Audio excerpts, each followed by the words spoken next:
Hi friends, welcome to இஸ்மா சமையல். இன்றைக்கி நம்ம வீடியோவில் பார்க்க போகிற ரெசிபி என்னென்னா, ஒரு சூப்பரான டிஃபன் ரெசிபி தாங்க பார்க்க போகிறோம். இன்றைக்கி ரவையை வச்சு கிச்சடி செய்ய போகிறோம். இது ரெஸ்டாரண்ட் ஸ்டைலில் சூப்பராக இருக்கும். இது எப்படி செய்யலான்னு பார்க்குறதுக்கு முன்னாடி நீங்கள் இது வரைக்கும் நம்மளோட சேனலை சப்ஸ்கிரைப் பண்ணலைன்னா ப்ளீஸ் சப்ஸ்கிரைப் பண்ணிவிட்டு அப்படியே பக்கத்தில் இருக்க பெல் ஐக்கானையும் கிளிக் பண்ணி ஆளுங்கிற ஆப்ஷனை தட்டி விடுங்க. அப்போ தான் நாங்கள் போடக்கூடிய எல்லா வீடியோஸுமே உங்களுக்கு உடனுக்குடனே நோட்டிஃபிகேஷனாக வரும். வாங்க இப்போது நம்ம வீடியோக்குள்ளே போய் கிச்சடிக்கு தேவையான பொருட்கள் அதை எப்படி செய்யலாங்கிறத பார்த்துடலாம். வாங்க வீடியோக்குள்ளே போகலாம். முதல்ல கிச்சடிக்கு ரவையை எடுத்து வச்சுருக்கேன். இது ஒரு 2 டம்ளர் அளவு இருக்குங்க. இதுக்கு 3 கேரட், கொஞ்சமாக பீன்ஸ், 1 டம்ளருக்கு 1 தக்காளிங்கிற வீதம் 2 தக்காளி சின்னதாக எடுத்திருக்கேன். 2 மீடியம் சைஸ் பெரிய வெங்காயம் எடுத்துக்கோங்க. கருவேப்பிலை, கொத்தமல்லி, காரத்துக்கு தகுந்தாப்புல மிளகா, கொஞ்சமாக இஞ்சி எடுத்துக்கலாம். இப்போது வானலியில் கொஞ்சமாக நெய் விட்டுருக்கேன். நெய் காஞ்சதுக்கு அப்புறமா நம்ம ரவையை போட்டு நல்லா வறுத்து எடுத்துக்கலாம். நெய்யில் வறுத்து எடுக்கும்போது நமக்கு ரவை ரொம்ப ரொம்ப டேஸ்ட்டாகவும் இருக்குங்க.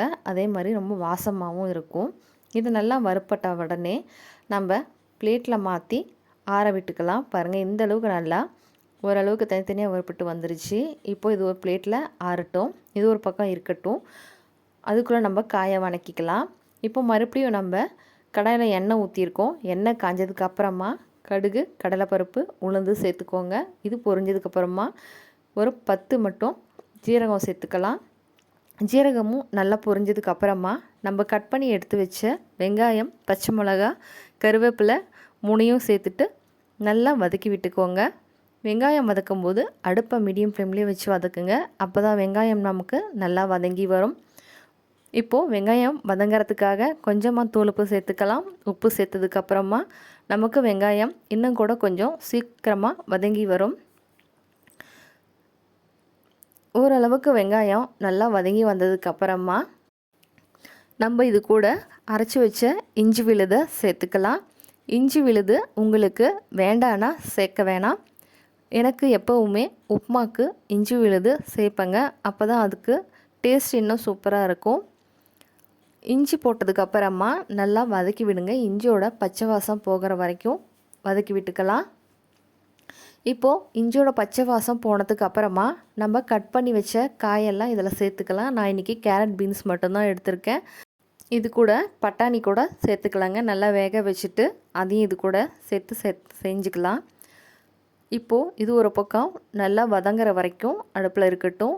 அதுக்காக கொஞ்சமாக தூளுப்பு சேர்த்துருக்கோம். கூடவே கொஞ்சமாக மஞ்சத்தூள் சேர்த்துக்கலாம்.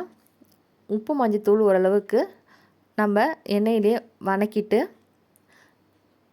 அதுக்கப்புறமா நம்ம தேவையான அளவு தண்ணி விட்டுக்கலாம். அதாவது காய் வேகிற வரைக்கும் மட்டும் தண்ணி விட்டுக்கலாம். ஒரு அரை டம்ளருக்கும் கம்மியாக விட்டுக்கோங்க. அதாவது நான் இன்றைக்கி 2 டம்ளர் ரவை எடுத்திருக்கேன். இது ஒரு 400 கிராம் இருக்கும். அதுக்கு 4 டம்ளர் அளவுக்கு தண்ணி சேர்த்த போகிறோம். இப்போது நான் சேர்த்துருக்க தண்ணி காய்க்கு மட்டும்தான்.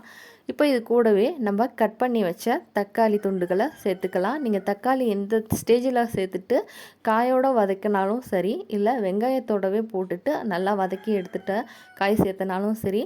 இப்போது நமக்கு காய் நல்லா வதங்கி வந்ததுக்கப்புறமா தண்ணி சொண்டிடுச்சு. இப்போது நம்ம ரவைக்கு தேவையான அளவு தண்ணி விட்டுக்கலாம். தண்ணியோட அளவு ரொம்ப முக்கியங்க. அப்போ தான் நமக்கு கிச்சடி நல்லா உதிரி உதிரியாக வரும். கரெக்டாக 2 டம்ளர் ரவைக்கு 4 டம்ளர் அளவு தண்ணி விட்டுக்கலாம். இப்போது தண்ணி சேர்த்தனதுக்கு அப்புறமா உங்களுக்கு உப்பு அளவு பார்த்துக்கோங்க. இப்போ தண்ணி நல்லா கொதிஞ்சிருச்சு. தண்ணி கொதிஞ்சதுக்கப்புறமா நம்ம ரவையை சேர்த்துடலாம். நம்ம ரவை சேர்க்கும் போது அடுப்பை ஃபுல் ஃப்ளேமில் வைக்காமல் சிம்லே வச்சுருங்க. அப்போ தான் நம்ம ரவையை நல்லா கிண்டி கொடுத்து கட்டிகள் இல்லாமல் கிளறதுக்கு ஈஸியாக இருக்கும். இல்லைன்னா ரவை போட்ட உடனே கெட்டிப்பட்டுரும். நம்மளால் கிண்டி விட முடியாது. பாருங்கள், இந்த அளவுக்கு நல்லா கெட்டிகள் இல்லாமல் கிண்டிக்கலாம். இப்போ பார்த்தீங்கன்னா தண்ணியும் ரவையும் சமமாக வந்துருச்சு. இது கூட நம்ம கட் பண்ணி வச்ச கொத்தமல்லி தலைகளை சேர்த்துக்கலாம். கொத்தமல்லி தலை சேர்த்தனதுக்கு அப்புறமா நல்லா மிக்ஸ் பண்ணி விட்டுருங்க. இப்போது நல்லா மிக்ஸ் பண்ணிவிட்டு தட்டு போட்டு மூடி ஒரு 10 நிமிஷம் மட்டும் தம்மில் விட்டுருங்க. இப்போது தம்மில் விட்டதுக்கப்புறமா நம்மளோட கிச்சடி சூப்பராக ரெடி ஆகிடுச்சுங்க. பார்க்குறதுக்கே ரொம்ப யம்மியாக இருக்குது. இப்போ நான் தட்டில் போட்டு காட்டுறேன் பாருங்கள். நம்மளோட கிச்சடி எப்படி உதிரி உதிரியாக ரெஸ்டாரண்ட் ஸ்டைலில் சூப்பராக ரெடி ஆகிடுச்சுன்னு. கண்டிப்பாக நீங்களும் உங்கள் வீட்டில் ஒரு முறை ட்ரை பண்ணி பாருங்கள். ட்ரை பண்ணி பார்த்துட்டு உங்களோட கமெண்ட்ஸை மறக்காமல் எங்களுக்கு ஷேர் பண்ணுங்கள். இந்த வீடியோ உங்களுக்கு பிடிச்சிருந்ததுன்னா ப்ளீஸ் சப்ஸ்கிரைப் பண்ணுங்கள். தேங்க்ஸ் ஃபார் வாட்சிங்.